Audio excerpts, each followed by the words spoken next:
I went through a phase before I wrote the one-page financial plan book.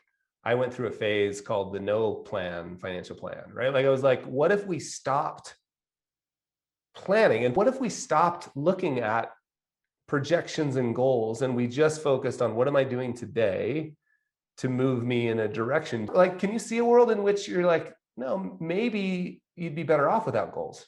The problem with setting goals is not that goals are useless. The problem is that they get oversubscribed to. That we pay too much attention to them. What I'm encouraging is to focus on trajectory rather than position. Goals encourage you to focus on your current position, and there's a ton of discussion about it. There's a lot of measurement about it.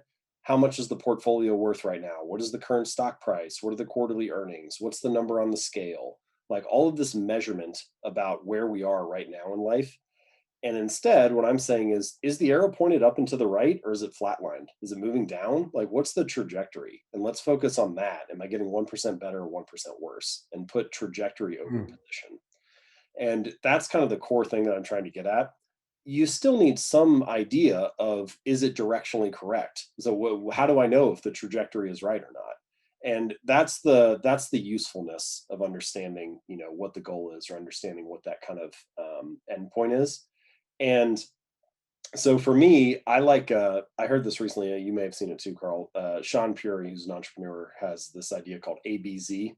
So know your ABZs is A is where you're at right now, B is your next step, and Z is ultimately where you want to go. Mm.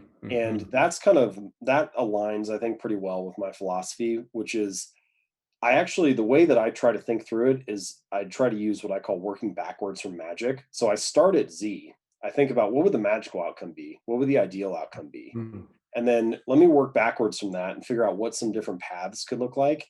Now, the key is you can't be tied to one path to getting to Z, because then that makes you brittle. If you need it to work in only one way, then you become you're held hostage by the circumstances. So instead, it's much better to have multiple pathways to success and to have a flexible mindset.